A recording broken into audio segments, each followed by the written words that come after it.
Quick question, how much pocket money did you get and did you spend it as soon as you had it? It burnt a hole in your pocket and just slipped through your fingers. Correct, yes, it happened to us all. But if you remember those days, did you save any? Probably not. I remember you used to get 30 pence and just spend 31. How did that work?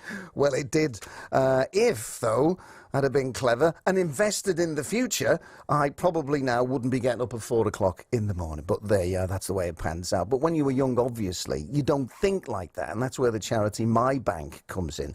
They've set up a new hub. It's in Liverpool, Belvale, down at the community fire station down there. It helps thousands of 7 to 25-year-olds just learn to manage your money, avoid debt.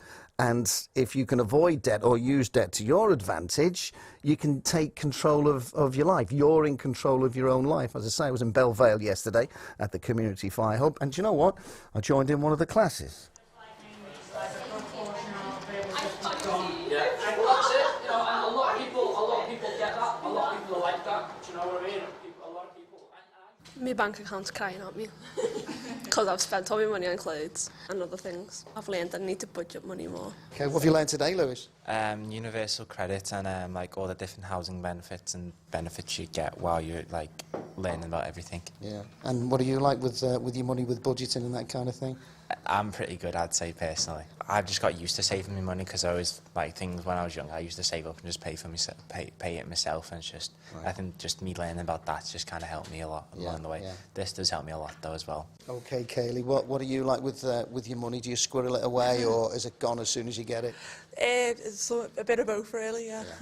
Is it difficult to budget, though? Yeah. Yeah. And how old are you? 19. So 19, there's all kinds of flashy ads on the telly, there's things flashing up on your phone, buy this, buy me, buy me, buy me, buy me, buy me. That's difficult to kind of get through, isn't it? Yeah.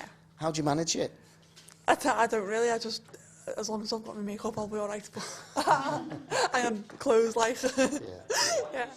Everything else. Yeah, Joe. That's all you want, isn't it? That's all you want. All right, just want to go for a break then?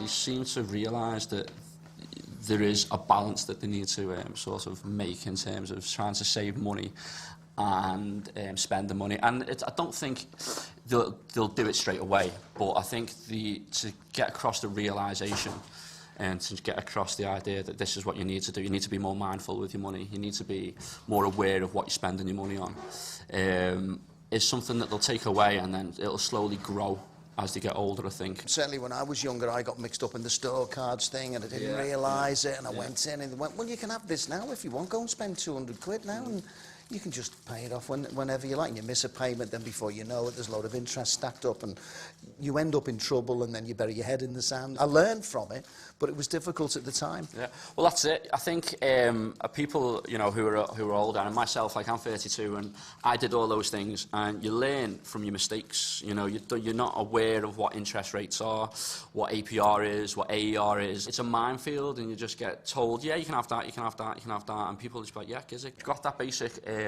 information where it's like, okay, well, if I'm in this trouble, then I can ring them. I can speak to I can speak to the Citizens Advice Bureau. You know, I can speak to Step Change. If you've got that knowledge that there are charities and there are organisations that are there who can help you, then people would be more likely to, you know, to try and access that. I know the schools are getting better at this now, and they've started to bring in, certainly in primary schools, you know, they'll run a little bank and they'll have a cashier, and then people will come and bring some some of the students will come and bring some savings in, and then at the end of the month you'll get a little bit of interest back, just in a simple way to understand how money works. But we kind of missed the boat for a whole generation in school, didn't we? Yeah, we did, yeah. So we didn't get any of that sort of information at all. And it's good to see that it's starting to come into like the fore in terms of people being more aware that this needs to be taught.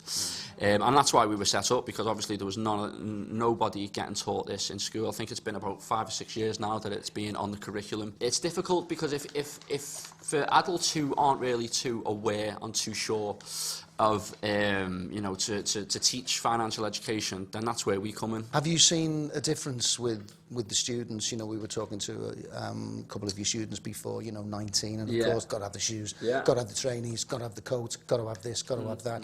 They're the important things in life when you're that age. Not for everybody, but certainly for a lot of people. And this is, even video games, you know, as one of the lads mentioned before, this is expensive stuff. I think social media has a problem. Social media, seeing people aspire to see, you know, to have that stuff and live that life, and it's hyper reality. It's not even real. People get into debt by trying to like remodel themselves, model themselves on this lifestyle that is not attainable. Yeah, and quite literally there endeth the lesson. That was Josh Rigby-Farrell. He's the Regional Education Officer, found himself in a bit of trouble financially as well, but turned it round, and now he teaches others a different path, and hopefully they won't go down the same route. But thanks for that. Thanks for making me welcome, and thanks for the tea, more importantly than anything else, Tar. It's 6 minutes to 8, Tuesday the 8th of October. Let's talk more about the newspapers. Fiona Shaw is back with us.